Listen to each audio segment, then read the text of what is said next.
एक नई चीज जो आप लोगों को मिली है, आप लोग देखना, उसके पहले 8 पेज जो हैं वो कंसेप्ट मैप के हैं। वैसे तो कंसेप्ट मैप हमारे एक टॉपिक भी चलता है रीड साइकोलॉजी में, लेकिन उस कंसेप्ट मैप को मैंने प्रैक्टिकल आप लोगों के लिए करके दिखाया है। और वो कंसेप्ट मैप, क्योंकि आज हमें पर्सनैलिटी स्टार्ट करना है, इसलिए हमने पर्सनैलिटी का कंसेप्ट मैप आप लोगों के साथ डिस्कस किया है, जिससे कि आप लोगों को थोड़ा सा एक तो ये समझ में आ जाए कि इस कंसेप्ट मैप का हमें यूज कब करना है, कैसे करना है। देखिए, कोई भी कंसेप्ट मैप जो होता है वो उस पूरे टॉपिक की एक पिक्चर होती है डायग्रामेटिकली। इसको हम लोग बोलते हैं कि जो कंसेप्ट मैप होता है वो किसी भी कंसेप्ट का विजुअल रिप्रेजेंटेशन होता है, यानी वो एक प्रकार से उसको हम ग्राफिक रूप से प्रदर्शित करते हैं पूरे के पूरे कंसेप्ट को। एक तो होता है कि आप उसको थ्योरी में लिखते हैं, जैसा कि पूरे चैप्टर की थ्योरी होती है। एक जब हम उसी चीज को डायग्रामेटिकली बता देते हैं तो उसको हम लोग कंसेप्ट मैप कहते हैं। एक होता है माइंड मैप। माइंड मैप तो किसी एक छोटे बिंदु के लिए होता है और कंसेप्ट मैप किसी बड़े टॉपिक के लिए होता है, तो ये थोड़ा सा इनकी गहराई का अंतर होता है। कंसेप्ट मैप कैसे यूज करना है जरा देखिए।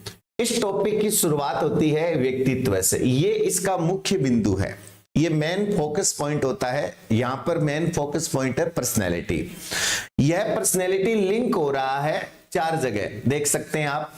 एक तो ये लिंक हो रहा है प्रकार से, यानी इसके द्वारा ये बताने की कोशिश की गई है कि व्यक्तित्व के ये प्रकार हैं, व्यक्तित्व के ये सिद्धांत हैं, व्यक्तित्व का मापन और व्यक्तित्व को प्रभावित करने वाले कारक। यानी इस टॉपिक को हमने 4 पार्ट में डिवाइड किया है।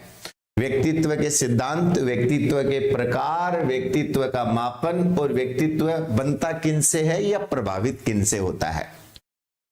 एक एक बिंदु पे हम लोग चर्चा करें तो सबसे पहले व्यक्तित्व प्रभावित किससे होता है, तो इसको फर्दर हमने डिवाइड किया है अलग अलग बिंदुओं में। जैसे बच्चे की आनुवंशिकता, यानी जो आनुवंशिक गुण वो लेकर आ रहा है, उसकी अंतःस्रावी ग्रंथियां, क्योंकि जो ग्रंथियां होती हैं वो आपके फिजिकल डेवलपमेंट को प्रभावित करती है। ग्रंथियों से ही आपकी व्यक्तित्व यानी आपकी बॉडी का निर्माण होता है। आपके स्वभाव पर भी आपकी ग्रंथियों का, यानी आपकी जो अंतःस्रावी ग्रंथियों से जो निकलने वाले हार्मोन है उसका प्रभाव पड़ता है। आप as a male, as a female या आप उभय लिंगी जैसे भी हैं, इन ग्रंथियों की करामात है, जिसको हम लोग बोलते हैं ना केमिकल लोचा, तो ये इन ग्रंथियों का कमाल है। इसके अलावा आपका वातावरण, जिसमें आपका भौगोलिक, सांस्कृतिक, सामाजिक, नैतिक, राजनीतिक, आर्थिक सभी प्रकार का वातावरण आ जाता है जो आपकी पर्सनैलिटी को दिशा तय करता है। इसके अलावा हमारा समाज, क्योंकि व्यक्तित्व समाज, संस्कृति और शिक्षा तीनों के द्वारा निर्धारित होता है।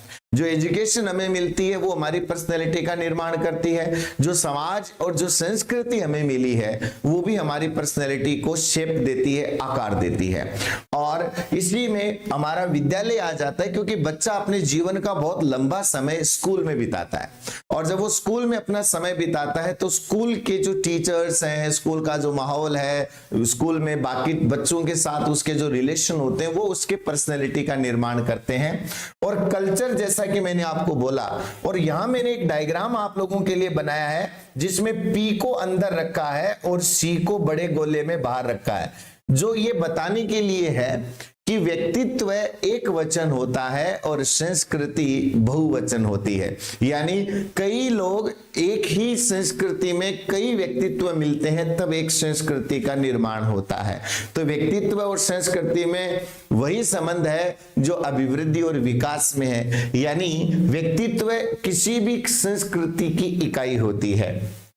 इसके बाद हमने व्यक्तित्व के प्रकारों का विभाजन किया है, जिसमें सबसे पहला जो प्रकार इसमें दिया गया शारीरिक द्रव्य, उसके बाद में बनावट के आधार पर, फिर मनोवैज्ञानिक आधार पर, और बीमारी के प्रति संवेदनशीलता और जीवन दर्शन। यानी इस प्रकार से ये जो रेखा निकल रही है ये 5 भागों में जा रही है। ऐसे ही आपको अन्य टॉपिक के जो कंसेप्ट मैप है वो समझने हैं। शारीरिक द्रव्य के आधार पर फिर 3 प्रकार का वर्गीकरण किया गया। वैदिक आधार पर सत्व, तमस और रजस में हिपोक्रेट्स ने 4 प्रकार से सैंग्विन, कॉलरिक, मेलैंकोलिक एंड फ्लेगमेटिक यानी रुधिर प्रधान, कफ वाले, काले पित्त वाले और पीले पित्त वाले में विभाजन किया है। सुश्रुत ने वात, पित्त और कफ में चरक संहिता में विभाजन किया है। बनावट के आधार पर वर्गीकरण को मैंने दूसरी तरफ रखा है जिसमें क्रैशमर और शेल्डन का वर्गीकरण है। क्रैशमर और शेल्डन के वर्गीकरण को भी मैंने अलग अलग बताने की कोशिश की है तुलनात्मक रूप से। ये शेल्डन का वर्गीकरण इस साइड है और ये क्रैचमर का इस साइड है। शेल्डन जिसे एंडोमॉर्फिक, मेसोमॉर्फिक और एक्टोमॉर्फिक कहता है उसे ही क्रैचमर पिकनिक, एथलेटिक, एस्थेनिक कहता है। और जिस एक और कैटेगरी का वर्गीकरण यहां किया गया है वो है डिस्प्लास्टिक, और वो शेल्डन के वर्गीकरण के अंदर शामिल नहीं है लेकिन क्रैचमर के वर्गीकरण में वो शामिल है। इसके बाद में हमने मनोवैज्ञानिक आधार पर यूंग का वर्गीकरण किया है जो अंतर्मुखी और बहिर्मुखी प्रकार में विभाजित करता है व्यक्तित्व को। बीमारी के प्रति संवेदनशीलता के आधार पर रोजनमैन और फ्रीडमैन का वर्गीकरण है टाइप ए और टाइप बी, जो कि आप लोग अपनी क्लास का थंबनेल देख सकते हैं। और जीवन दर्शन के आधार पर स्प्रेंगर ने 6 प्रकार के व्यक्तित्व का वर्णन किया है जो कि आप लोग इसमें देख सकते हैं, जिसमें सैद्धांतिक, सौंदर्य प्रधान, धार्मिक, राजनीतिक, आर्थिक, सामाजिक ये प्रकार हैं। ये तो वर्गीकरण हो गया प्रकार के आधार पर। सिद्धांतों के आधार पर हमने सिद्धांतों को मोटे तौर पर सबसे पहले फ्राइड से शुरू किया है। फ्राइड ने मनोविश्लेषणवाद दिया था, ईगो सुपर ईगो की थ्योरी दी थी। फ्राइड से संबंधित लेकिन कुछ नयापन लाने वाली एक बड़ी कैटेगरी है नव फ्राइडवादी, जिसको न्यू फ्रेडियन कहते हैं। इसमें इतने नाम हैं: Carl Jung, Karen Horney, Alfred Adler, Erik Erikson, James Sullivan, Erich from.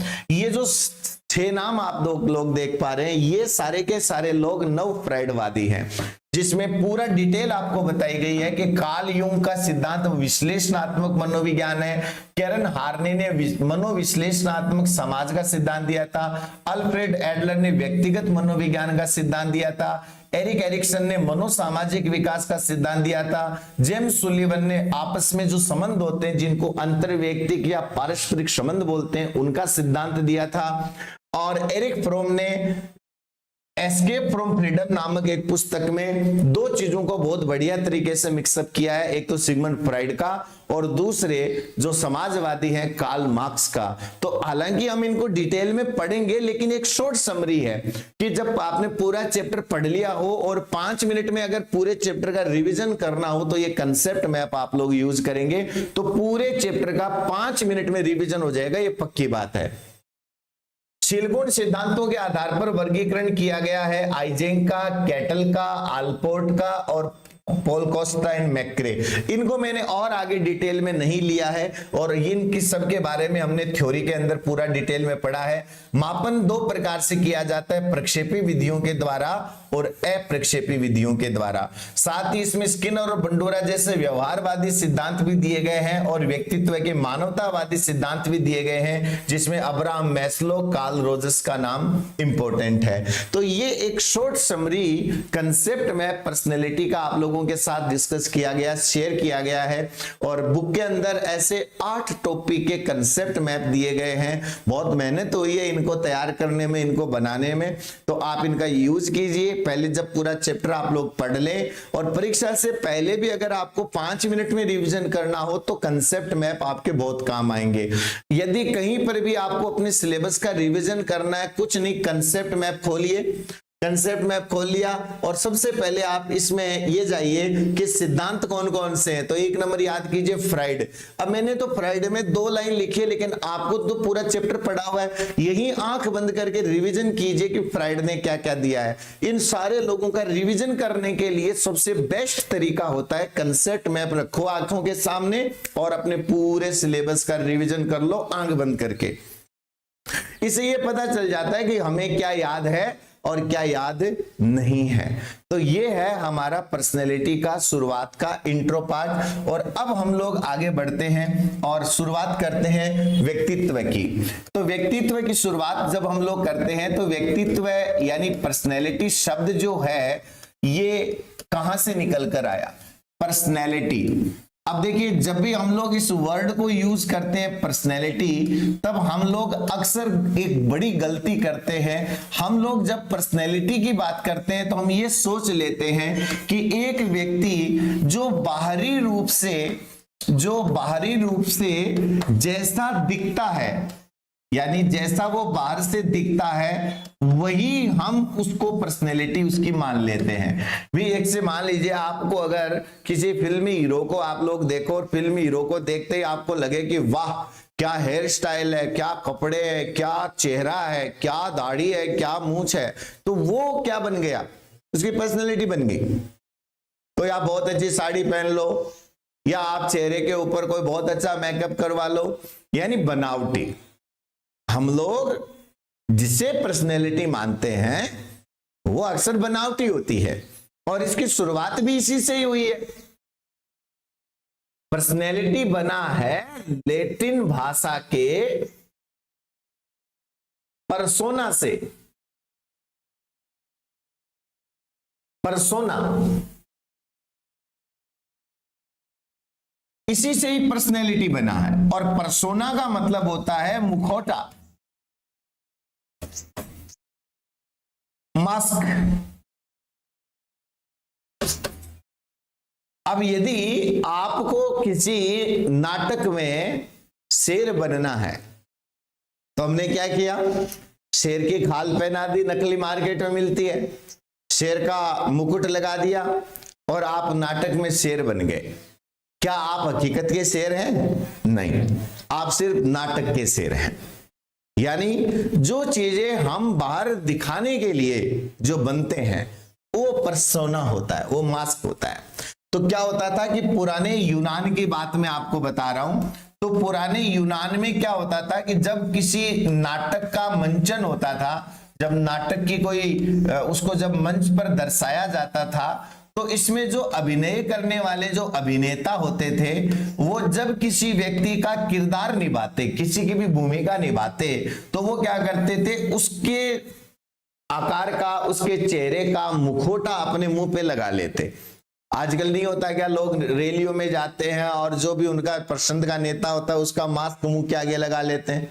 हर कोई वैसा ही बनने की, दिखने की कोशिश करता है।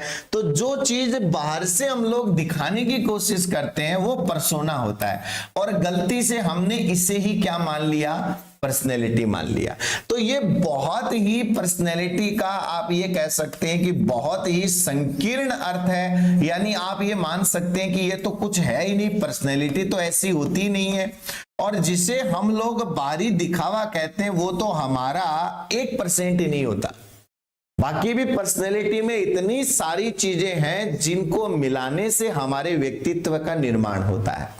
व्यक्तित्व कोई ऐसी चीज नहीं है कि जो बाहर से आपको देखते ही पता चल जाए, सामने देखते ही नजर आ जाए। अगर इतना आसान होता तो व्यक्तित्व का मापन करने के लिए लोगों को वर्षों लग जाते हैं, मापनियां बनाने में, अलग अलग परीक्षण तैयार करने में, तो वो तो देखते बता देते ये पर्सनैलिटी है। लेकिन ऐसा नहीं है। व्यक्तित्व सीधा दिखने में जो नजर आता है वो तो एक मान लीजिए नाम मात्र का है। अगर एक बोरी आपके पास चीनी की है तो जो बाहर से दिख रहा है वो तो 1 किलो के बराबर ही है, बाकी 99 किलो तो और है। और इसीलिए व्यक्तित्व का जब अपन परिभाषा की बात करते हैं उससे पहले मैं आप लोगों को एक परिभाषा, एक बहुत ही फेमस लाइन आपको बताना चाहूंगा, और वो है बकमिंस्टर फुलर की। ये वही बकमिंस्टर फुलर है जिन्होंने फुलरिन की संरचना दी थी, और इन्होंने ये कहा था कि जो आपका 99% है, 99% ऑफ व्हाट यू आर, आपका जो 99% है, आप जो कुछ भी हैं, आपका 99% जो है, 99% of what you are is invisible and untouchable. यानी आप जो कुछ भी हैं, वास्तव में आप जो कुछ भी हैं उसका 99% पार्ट तो ऐसा है जो किसी को नजर ही नहीं आता है, दिखता ही नहीं है, ना देख सकते हैं, ना छू सकते हैं, ना महसूस कर सकते हैं। कितना? 99%।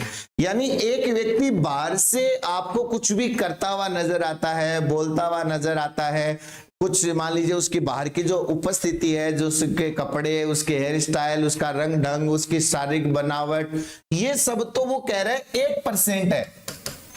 99% जो हमारा व्यक्तित्व होता है ना, 99% जो हमारा व्यक्तित्व होता है वो तो भाई साहब छुपा हुआ होता है। छुपा हुआ होने का मतलब वो हमारे अंदर की बातें हैं, वो हमेशा बाहर नहीं दिखती है।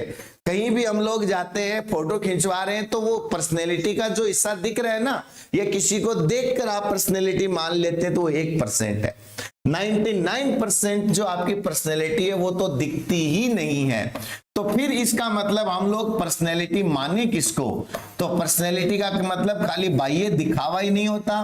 पर्सनैलिटी में देखिए क्या क्या चीजें आती है, मैं आपको बताता हूं।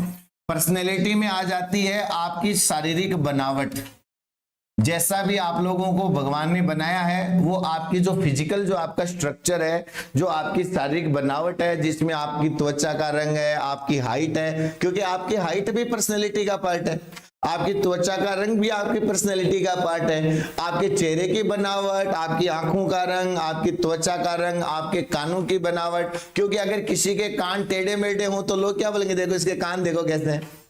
किसी की आंखें अगर बहुत नीली हो, गहरी हो, तो आपके लोग अरे वाह इसकी आंखें देखो क्या आंखें हैं, है ना। किसी के हेयर स्टाइल, किसी के बाल ऐसे होते हैं जो देखते ही आकर्षित कर लेता है हमें। तो इसका मतलब शारीरिक बनावट नो डाउट व्यक्तित्व का हिस्सा है, लेकिन यही तो सब कुछ नहीं है ना। इसके अलावा कितनी सारी चीजें आती है, मैं बताता हूं आपको। एक व्यक्ति के अंदर जो गुण होते हैं, जो शील गुण होते हैं, जिन्हें हम कह सकते हैं एक व्यक्ति की जो विशेषताएं होती हैं। शील गुण का मतलब एक व्यक्ति के अंदर किन किन गुणों का और किन किन दोषों का समावेशन है। इंसान कहते हैं गलतियों का पुतला होता है, तो हमारे अंदर अच्छी बातें भी होती है, हमारे अंदर पूरी बातें भी होती है, कुछ अच्छाइयां भी हमारे अंदर होती हैं, कुछ कमियां भी हमारे अंदर होती हैं, उन सबको भी हम शामिल कर लेते हैं। इसके अलावा हमारी आदतें इसमें आ जाती है, चाहे वो अच्छी आदतें हो, चाहे वो बुरी आदतें हो। इसके अलावा हमारी अभिवृत्तियां, यानी हमारा जो एटीट्यूड है, वो भी हमारी पर्सनैलिटी का ही पार्ट होता है। इसके अलावा हमारी मूल प्रवृत्तियां भी हमारी पर्सनैलिटी का पार्ट है। और देखिए इसमें क्या क्या बहुत कुछ चीजें हैं। हमारा चरित्र भी इसी का पार्ट है, और जो हमने समाज से और हमारी संस्कृति से जो अर्जित किया है, वो सब कुछ मिला दिया जाए तो हमारी क्या बन जाती है? पर्सनैलिटी। अब आप देख लो, कितनी बार ऐसा करते हैं कि जब हम किसी व्यक्ति को देखते हैं तो ये पता लगाने की कोशिश करते हैं कि इसके अंदर क्या कमियां हैं, क्या गुण हैं, क्या दोष हैं, क्या आदतें हैं, क्या इसका एटीट्यूड है। नहीं देखते, हम खाली एक चीज देखते हैं, बाहर से कैसा दिखता है। और बाहर से दिखने की बात ऐसी है कि आप पार्लर में चले जाओ, 1500 रुपए खर्च करके आप अपनी पर्सनैलिटी बदल लो, जबकि पर्सनैलिटी बदली नहीं जा सकती। पर्सनैलिटी लगभग स्थायी होती है, टिकाऊ होती है, संगठन होता है, और वो भी लंबे समय तक टिकने वाला। जैसे अधिगम बोलते हैं ना, अपेक्षाकृत स्थायी, तो वैसे ही व्यक्तित्व में स्थायित्व का गुण होता है। हमारी पर्सनैलिटी जो बन गई लाइफ टाइम वैसी रहनी है, चेंज नहीं हो सकती इतना जल्दी। पर्सनैलिटी में डेवलपमेंट हो सकता है, पर्सनैलिटी चेंज नहीं हो सकती। डेवलपमेंट होने का मतलब पर्सनैलिटी को आप और ग्रूम कर सकते हैं, कुछ और अच्छी आदतें आप अपने अंदर डाल सकते हैं, आप अपनी बाह्य वेशभूषा को थोड़ा बहुत बदल सकते हैं, आप बोलने का तरीका थोड़ा बहुत बदल सकते हैं, अपने एटीट्यूड में कुछ नई चीजें डाल सकते हैं, लेकिन व्यक्तित्व बदला नहीं जा सकता, व्यक्तित्व का डेवलपमेंट हो सकता है। इसलिए देख लीजिए मार्केट में पर्सनैलिटी डेवलपमेंट के नाम से क्लासेस चलती हैं। हालांकि वो सिखाते कुछ नहीं, वो सिखाते आपको इतना ही है कि ऐसे कपड़े पहनने चाहिए, ऐसे समय में ऐसे बोलना चाहिए, ये बातें करनी चाहिए, अपना परिचय इस प्रकार से देना चाहिए। वो भी सिर्फ बाहरी चीजों की बात करते हैं, आंतरिक चीजों की बात नहीं करते। तो हमारे सारे संस्कार जो हमें माता पिता से मिले हैं, हमारी शारीरिक बनावट, हमारे गुण दोष, हमारी आदतें, हमारा चरित्र, हमारी मूल प्रवृत्तियां, हमारी अभिवृत्तियां, समाज और संस्कृति से हमें जो कुछ भी मिला है वो सब मिलकर पर्सनैलिटी बनाता है। तो मोटे तौर पर जब हम पर्सनैलिटी की बात करते हैं तो दो चीजों की बात करते हैं, एक तो कि हमारी पर्सनैलिटी है क्या, और दूसरा हमारी पर्सनैलिटी करती क्या है। आज हमें भगवान ने, अगर प्रकृति ने हमें कोई भी चीज दी है तो कोई वजह से दी है। अगर उन्होंने मनुष्य को बुद्धिमान बनाया है तो किसी वजह से बनाया है। अगर हमें पर्सनैलिटी मिली है तो उसके पीछे कोई रीजन है, और वो रीजन क्या है। तो पर्सनैलिटी क्या है ये तो अभी जस्ट हमने डिस्कस किया कि एक व्यक्ति की शारीरिक बनावट, उस व्यक्ति की आदतें, उस व्यक्ति का चरित्र, उस व्यक्ति की अभिवृत्तियां वगैरह वगैरह मिला के हमने उसके व्यक्तित्व का निर्माण कर दिया। ये सारी चीजें जुड़ती हैं तब व्यक्तित्व बनता है। लेकिन अगली बात ये आती है कि व्यक्तित्व है, बन तो गया, लेकिन इस व्यक्तित्व का काम क्या है। आज हमें कोई चीज भगवान ने क्यों दी, आंखें क्यों दी है, ताकि हम देख सकें। क्या देख सकें? आने वाले खतरे को देख सकें, हम अपना जीवन जी सकें। कान इसलिए दिए गए हैं ताकि हम अपना जीवन जी सकें, हम अपने अंदर और अपने बाहर की परिस्थितियों में संतुलन बना सकें। हमें बुद्धि क्यों दी गई? ताकि हम लोग अपने अंदर और अपने बाहर की चीजों में संतुलन बना सकें, हमारी जरूरतों को हम लोग अपनी बुद्धि के द्वारा पूरी कर सकें। अंग्रेजी में इसके लिए एक वर्ड यूज होता है एडजस्टमेंट, हिंदी में बोलते हैं समायोजन। ये सारी की सारी चीजें सिर्फ एक ही प्रयोजन के लिए दी जाती हैं, और वो प्रयोजन है समायोजन। इसलिए व्यक्तित्व का सिर्फ एक ही काम है, और वो काम है समायोजन करना। व्यक्तित्व का काम है समायोजन करना, बुद्धि का काम भी समायोजन करना है। प्रकृति ने हमें सीखने की योग्यता भी इसीलिए दी है कि हम लोग समायोजन कर सकें। तो व्यक्तित्व क्या है और व्यक्तित्व क्या करता है? व्यक्तित्व हमारी शारीरिक बनावट, हमारी आदतों, हमारी अभिवृत्तियों, हमारे चरित्र, हमारे स्वभाव, हमारे गुण दोष, हमें जो समाज संस्कृति जो सीखने को मिला, उन सारी चीजों का योग कर दे तो वो व्यक्तित्व बन जाता है। और ये व्यक्तित्व हमें प्रकृति ने इसलिए दिया है ताकि हम अपने अंदर और बाहर की परिस्थितियों में संतुलन बना सकें, जिसे हम लोग कहते हैं समायोजन। इसी बात को कंटिन्यू करते हुए मैं आप लोगों को एक परिभाषा बताता हूं। गॉर्डन आलपोर्ट की एक फेमस परिभाषा है। गॉर्डन आलपोर्ट के अलावा हालांकि परिभाषाएं और भी हैं जो मैंने आपको पुस्तक में दे रखी है, लेकिन सबसे इंपॉर्टेंट और एग्जाम में पूछी जाने वाली जो परिभाषा है वो गॉर्डन आलपोर्ट की परिभाषा है। गॉर्डन आलपोर्ट कहते हैं, क्या कहते हैं कि जो व्यक्ति का जो व्यक्तित्व होता है, व्यक्तित्व क्या है? तो व्यक्तित्व व्यक्ति की मनोदेहिक व्यवस्थाओं का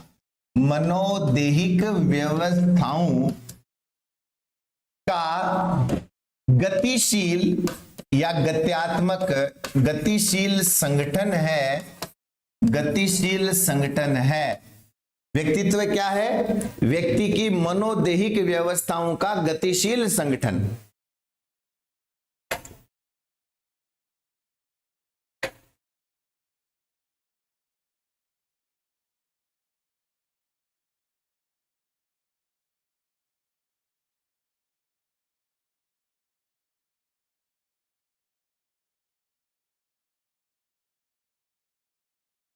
अंडरलाइन कर रहा हूं, देखना आप लोगों के लिए।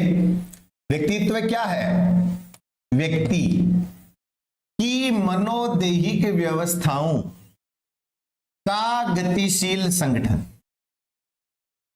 अच्छा, खाली इतने से काम थोड़ी चल जाएगा। और ये करता क्या है? और ये अगली चीज हमें यहां समझने की जरूरत है कि ये करता क्या है। जो उस व्यक्ति की बात चल रही है, जो उसके वातावरण जो उसके वातावरण के प्रति अपूर्व समायोजन का निर्धारण करता है।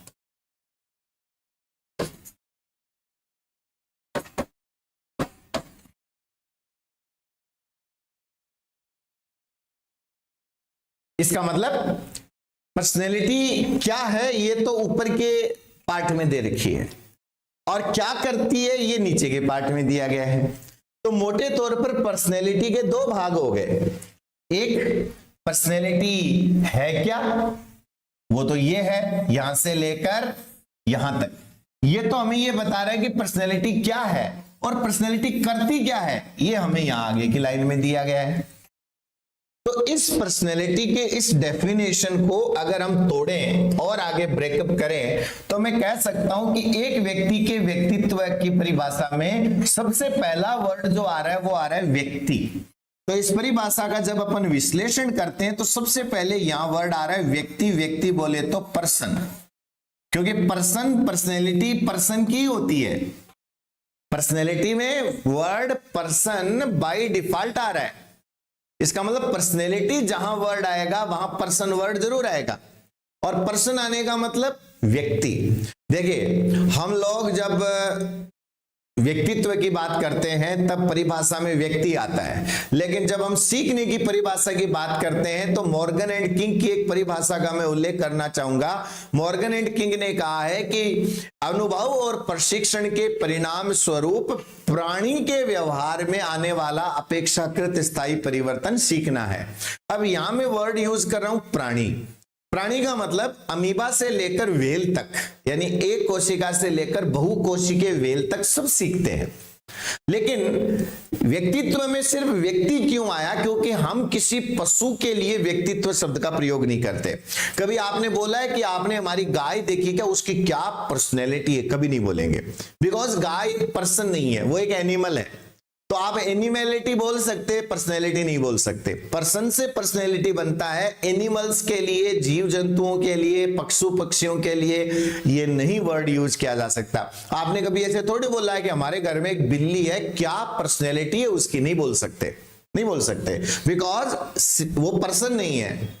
आप उसके लिए और कोई वर्ड यूज कर सकते, उसकी विशेषता बता सकते, बट पर्सनैलिटी वर्ड यूज नहीं कर सकते। इसलिए पर्सनैलिटी में व्यक्ति आता है, क्योंकि पर्सनैलिटी में आत्मचेतना का भाव होता है। एक व्यक्ति के अंदर ही आत्मचेतना हो सकती है और किसी में ये आत्मचेतना नहीं हो सकती। मैं हूं, आत्मचेतना का मतलब है मेरे होने का मुझे एहसास है, मैं अपने आप को व्यक्त कर सकता हूं, मैं अपने आप को जान सकता हूं, मैं अपने आप को जानता हूं। ये चीज सिर्फ और सिर्फ मनुष्य में होती है। केवल मनुष्य को ही प्रकृति ने इतना शानदार बनाया है कि वो अपने आप को जान भी सकता है, वो अपने आप को जानता भी है, और वो अपने आप को बदल भी सकता है। इसीलिए पर्सनैलिटी में सिर्फ और सिर्फ व्यक्ति शब्द आता है, क्योंकि पर्सनैलिटी में आत्मचेतना का यानी अपने आप के होने का भाव होता है। इसलिए ये सिर्फ और सिर्फ पर्सनल वर्ड आया है, व्यक्ति के लिए आया है। दूसरा वर्ड जो इसमें अपन ने अंडरलाइन किया है वो है मनोदैहिक व्यवस्थाएं। तो मनोदैहिक व्यवस्थाओं से तात्पर्य क्या है कि जब अपन व्यक्तित्व की बात करते हैं तब उसमें मनोदैहिक व्यवस्थाएं आती है। अब मनोदैहिक व्यवस्थाओं के लिए अंग्रेजी में वर्ड यूज किया जाता है साइकोफिजिकल सिस्टम्स। साइकोफिजिकल सिस्टम्स, आपको अगर जरूरत हो तो मुझे बता देना। इस परिभाषा का अंग्रेजी वर्जन भी है कि personality is the dynamic organisation of psychophysical systems of a person that determines its unique adjustment to its environment.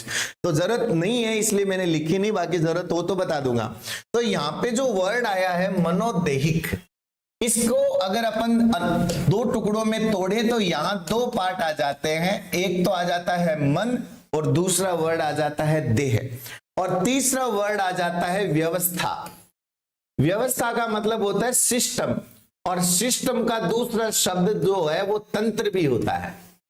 यानी हमारे मन का तंत्र, हमारे मन की व्यवस्था और हमारे शरीर का तंत्र यानी हमारे शरीर की व्यवस्था। जब हम लोग 10वीं क्लास तक साइंस पढ़ते हैं तब हम मानव शरीर के बारे में जब अपन अध्ययन करते हैं तो कई तंत्र पढ़ते हैं, जैसे श्वसन तंत्र पढ़ते हैं, उत्सर्जन तंत्र हम लोग पढ़ते हैं, पाचन तंत्र हम लोग पढ़ते हैं, कंकाल तंत्र हम लोग पढ़ते हैं। तो तंत्र का मतलब है एक सिस्टमैटिक तरीके से हमारी बॉडी कैसे काम करती है। तो हमारे मन के भी कई तंत्र हैं और देह के भी कई तंत्र, ये व्यवस्था के रूप में काम करता है। अगर आपकी हृदय की धमनियां और शिराएं अगर हृदय का कहना नहीं माने तो आप एक सेकंड जिंदा नहीं रह सकते। आपके फेफड़े प्रॉपर तरीके से काम नहीं करें, एक सेकंड में खून की उल्टी होगी और स्वाहा, पता ही नहीं चलेगा। इसका मतलब ये बहुत सिस्टमेटिक तरीके से अपना काम कर रहे हैं। आप सो, जगो, भागो, दौड़ो, कूदो, खेलो, कुछ भी करो, ये सारे के सारे सिस्टम आपका काम कर रहे हैं, आपकी पूरी बॉडी को चला रहे हैं। अगर एक क्षण के लिए भी आपका हार्ट बोल दे कि तुम कौन हो, मैं मेरी मर्जी का मालिक हूं, तो आपको तुरंत हॉस्पिटल में एडमिट होना पड़ेगा। क्यों? क्योंकि ये एक सिस्टम की तरह काम करते हैं, इनकी ड्यूटी है हमारे शरीर को जिंदा रखना। तो ऐसे ही व्यक्तित्व है, वो कोई ऐसे नहीं कि कोई बस ऐसे ही जैसे पुर्जे इकट्ठे कर दिए। अब एक मशीन जो होती है, एक मशीन में क्या वो खाली पुर्जों का ढेर होता है? नहीं। ऐसे आप एक इंजन को खोल के सारे पुर्जे एक जगह ढेर बना दो, क्या वो इंजन काम करेगा? नहीं करेगा। लेकिन वही सारे पुर्जे जब एक तरीके से व्यवस्थित होते हैं तब वही पुर्जे उस इंजन को बना देते हैं, वो इंजन काम करता है, गाड़ी चलती है तो वो पुर्जों का ढेरी, लेकिन वो व्यवस्थित है। ये यहां से एयर आएगी, यहां से फ्यूल आएगा, यहां से ये दोनों इकट्ठे होंगे, यहां चेंबर में जाएंगे, यहां जलेंगे, पिस्टन घूमेगा तो ये पहियों को घुमाएगा, इससे धुआं निकलेगा, ये साइलेंसर से बाहर निकलेगा। ये जब काम व्यवस्थित होता है ना, एक तरीके से होता है ना, तब जाकर गाड़ी चलती है। खाली ऐसे इकट्ठा कर देने से गाड़ी नहीं चल पाती।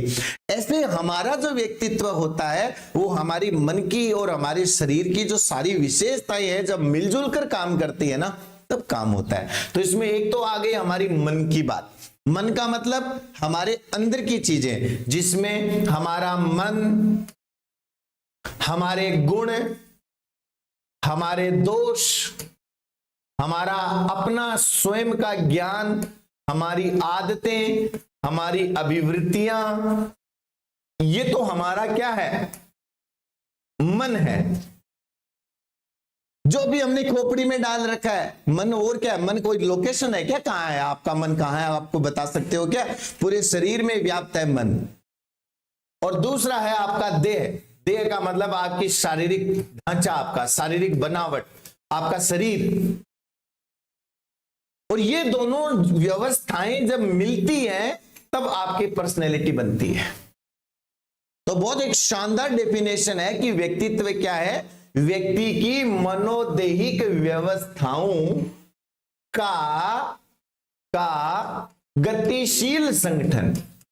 परिभाषा कहती है कि ये जो संगठन है ये गतिशील है। संगठन गतिशील होने का मतलब in English we call it dynamic organisation. Dynamic organisation इसको हम लोग क्यों बोलते हैं?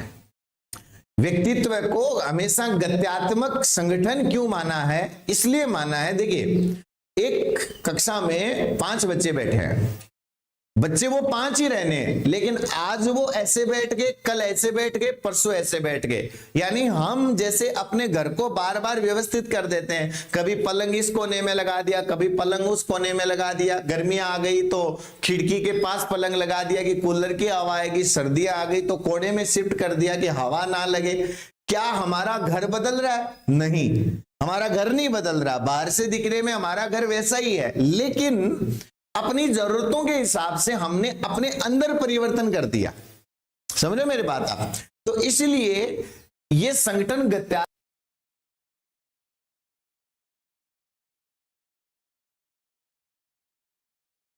हमें करना है समायोजन।